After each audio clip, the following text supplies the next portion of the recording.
A couple of weeks ago, Clemson beat Appalachian State, set records for yardage, points in a first half, personal records. They won 66-20. Everyone started to celebrate, started to feel like maybe Clemson was turning the corner. I said it was a good thing. You beat a bad team bad. That's my motto. But I also said that it's still App State and we need to be cautious. And then last night happened. South Alabama went to Boone, North Carolina, and beat Appalachian State 48-14. Now, it's making a lot of people look at the Clemson win, the dominant win over Appalachian State, as not impressive, maybe a dud. I'm going to talk about that in just a second. Welcome to the channel. I'm glad you're here. Oh, man, we're almost there. We're this close to the NC State game tomorrow. If you haven't watched my preview, hopefully you'll check it out. It's in the video list here. If you haven't subscribed, I hope you will, because I talk college football. I talk Clemson football. I did a video last night talking about Oklahoma and Tennessee. So check it out. Hope you will subscribe. It is free. At least drop a line in here and say hello. Now, look, I know in the world of Clemson football, some see me as a pessimist, and I get it. I get it. But let me explain myself before I go into I'm going to try to make this fast because I want to talk about this Appalachian State debacle. I used to be the guy who read any publication I could get my hands on, Athlon, Lindy's. I would sit and wait for the previews of the Clemson football team. I waited for the special that the Anderson Independent. Yeah, I'm going way back. Their newspaper, I would get it if they did the special on Clemson football, and I would read every little bit I could about Clemson. I would watch TV and I would sit and stare almost like I was pleasantly medicated when I would see ESPN talk about my Clemson Tigers, and it made me excited. I listened to Clemson's local flagship station religiously all the time. And I would have my little ears filled with Clemson lore that, yes, Clemson was going to return to this great dominance of the 80s and potentially get to 1981 status. I mean, of course, Clemson had that incredible run there with Dabo Swinney and won 2 national championships in 2016 and 2018. But along the way, not only with Clemson, but other teams that I would pay attention to, I realized that the vast majority of the things that was said about my team or other teams, the hot topic of the day, the team that is easy to talk about because it's low-hanging fruit, that a lot of them didn't meet expectations, and a lot of them didn't even remotely meet expectations. I would find myself irritated. I'd find myself shocked. I can't believe that I bought into this again. What is wrong with me? And then suddenly I had to realize I was allowing my fandom or my love for college football to blind me from reality. That's one of the reasons that I have my approach on this channel. My approach is not to be some yoger who is unhappy even when things are going good. My approach is what's real, what is hype. Remember, just this time last year, right now, if you paid attention to the media, you would swear that the Colorado Buffaloes was going to win the national championship. Oh, you may say you never thought that, but that's what was fed, shoved down our throat like drinking from a fire hose, week in and week out, until they started losing and losing a lot. All of a sudden, the hype train was gone. Clemson, in 2008, the year that Tommy Bowden was fired, and Dabo Swinney took over as interim, Clemson was a top 10 football team, and some people even believed that they would contend for a national championship. Tell that to Tommy Bowden when Terry Don Phillips pulled him in the office and told him, I have to have a championship, an ACC championship. And from what I understand, they both concluded that that was statistically impossible. That's when they parted ways, or so the story goes. Correct me if I'm wrong. So, that's my point of view when I talk about Clemson. My point of view is realistic as possible. So, was Clemson running up 66 points after they can only muster up 3 points against a real football team? Did it make us feel better to see the offense come out and put up yardage and not lose to Appalachian State? Absolutely. But there's a lot of you who that gave you a renewed hope, but too much hope. Not, hey, at least they got this win. We just need to take it game by game, but they're going to have to prove it to me. That's my approach. To me, okay, mine's a little more negative than that. But last night I started receiving texts. And I'm going to look at my comment section right now. I don't see Parker Henderson in here right now, but Parker texted me.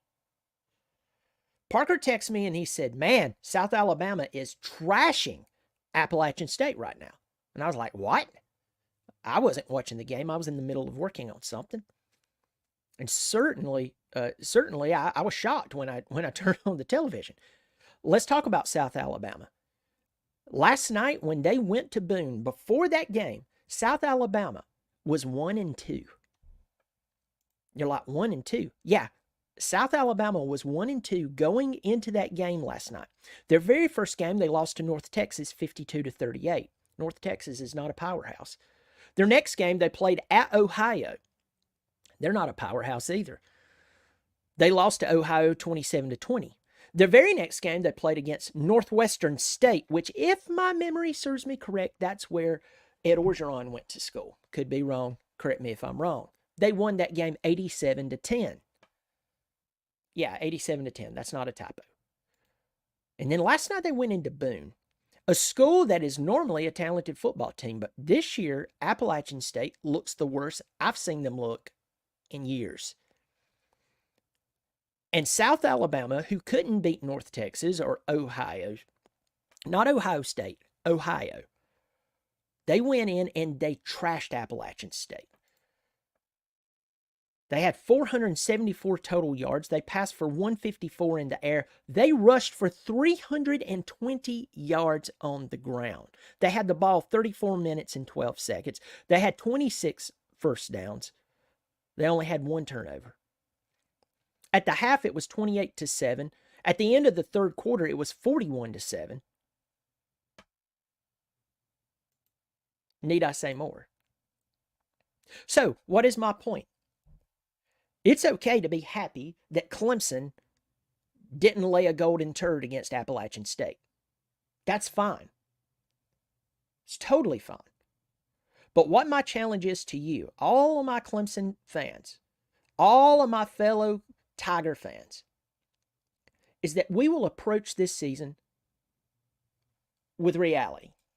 And you're like, Brian, why do I need to do that? Because sports is like an escape from your everyday. And that's fine. I agree with that. Believe it or not, when Clemson loses or if Clemson wins, it doesn't affect me like it used to. I don't know if that's because I'm about to be 42. I'm married with children. I have more important things to worry about other than a game. Or maybe I've been burned. Maybe I learned. Maybe all of the above.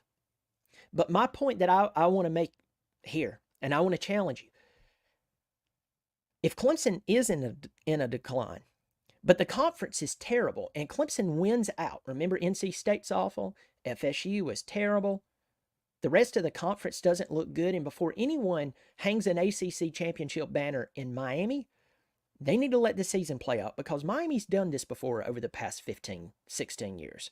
They've done this before. We've seen this. I've heard the song. I've even heard the live extended version. I know the words. You need to let Miami play out the season before you anoint them as back. But my challenge to Clemson fans is that if Clemson is not getting better, but they win because the conference is terrible, they're not better. They're just the recipient of poor play around them. And if they do go to the playoff that has been tripled in size, it was 4, now it's 12, and in a few years it'll be 14. They will not be able to hide from Georgia, Ohio State, Texas, Alabama, Ole Miss. I could keep going. If they go into these games and they are actually the same old Clemson that we've been seeing for the past 3 years, and this year in the very first game when they played an opponent that had a pulse, if that is who they are, but we have a facade that things are better because the schedule's terrible, You're never going to be able to fix things with Clemson because there will be a false reality. Oh, things are better. Not really. You won't be able to hide from these schools again. And what bothers me, these big schools like Georgia, Alabama, etc., what bothers me is that some of us are blissfully accepting that Clemson is getting better. I'm not going to say that they're not.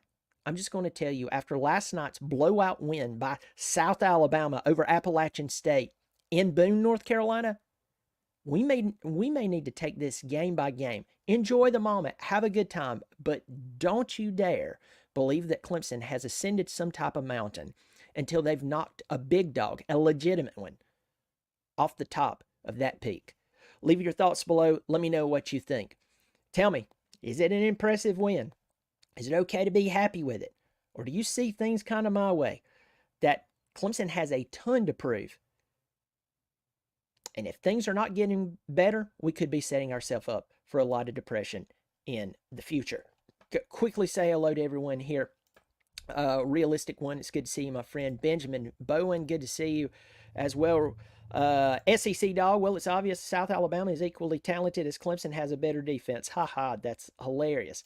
The question should be, how good is South Alabama? Last week they won 87-10.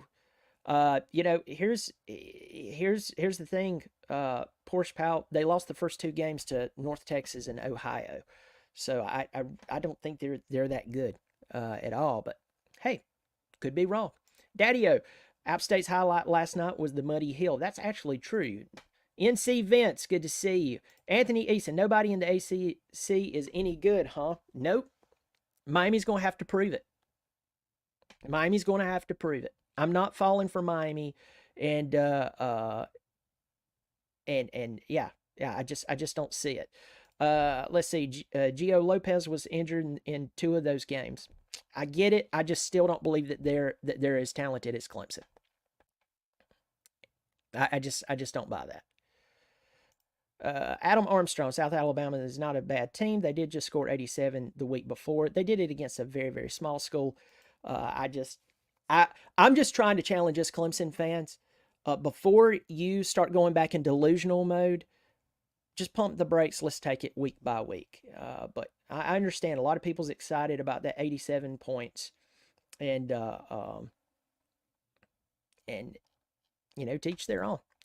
All right, folks. Well, you take care of yourself. Leave your comments in the comments section. I'll catch you next time. And as always, go Tigers.